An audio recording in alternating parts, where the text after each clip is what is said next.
All right, Michael Jordan also threw in the S word to describe the golf game of President Obama. That was pretty interesting. We played that earlier. All right, Ruben Navarrette Jr. never pulls any punches, syndicated columnist and CNN contributor, and he's got some important things to say about the Hispanic vote. But first, here's what we're going to do. We're going to see how well we do in this election, and I think a lot of it is going to depend on whether we still have some support, not only from Democrats but also Republicans, but they're going to be paying attention to this election. And if Latinos sit out the election, instead of saying we're going to punish our enemies and we're going to reward our friends who stand with us on issues that are important to us, if they don't see that kind of upsurge in voting in this election, then I think it's going to be harder.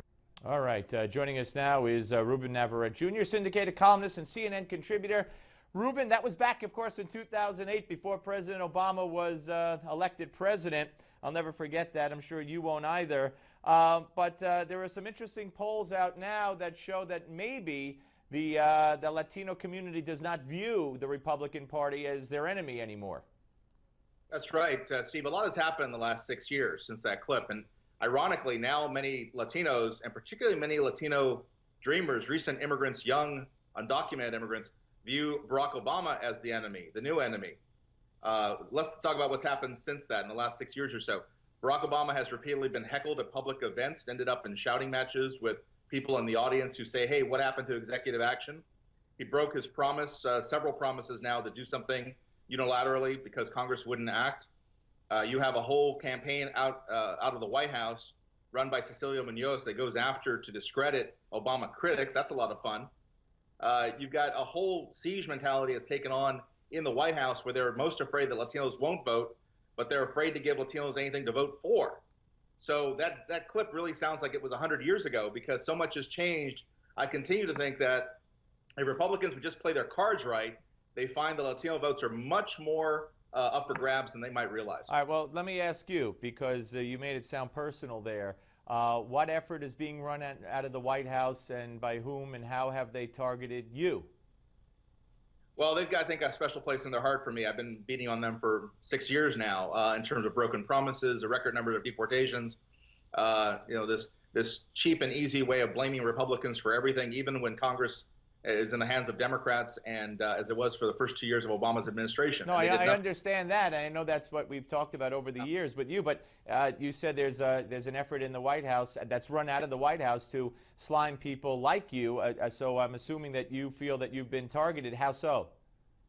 Well, I think that, to be honest, there are a lot of people who've been targeted much more directly than me. I think they're a little concerned about going directly after me, but it's an effort on Twitter and on Facebook, specifically organized by the White House, to go after critics, particularly people who are, as I said, the dreamers who used to be supportive of the White House. They're attacked personally. They're called awful names. And I'm not talking about isolated incidents. I'm talking about months and months worth of this material to create a long paper trail to basically try to marginalize people and say, you know what, a whisper campaign, they're crazy. They're run by Republicans. There's actually a rumor out there, a lot of rumors out there, that these Latino undocumented immigrant dreamers are working for Republicans. They're taking money from the Koch brothers and the like. And all these rumors are started by the Obama White House, which in the old Saul Alinsky Chicago way believes that the way you get at critics is you buy them off or scare them off. Okay, wow. What have they said about you? Anything specifically? Yeah, I think they think that I mostly want to elect Republicans to office. And I think you and others who read all of my columns, including the ones that are critical of Republicans, would shake your head at that. But I think this is where we've arrived. They want to believe that you cannot be critical of this administration and of this president.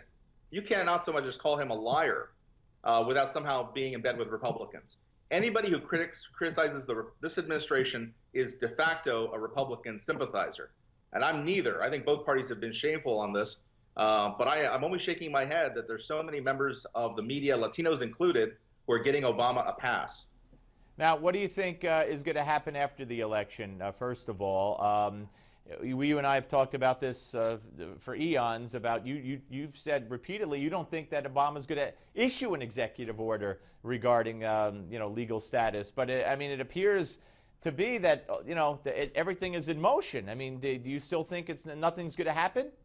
It does seem like a lot of it is in motion. What they're talking about now is something that could impact 1 million people, maybe 2 million people at most, and that it would impact people who have been here for 5 or 10 years. impact people who are parents of U.S.-born children. I don't think that will come to pass for the following reason. I think I mentioned this on your show before. Once the election is over, the funny thing about Washington, there's always another election. And the next election is 2016.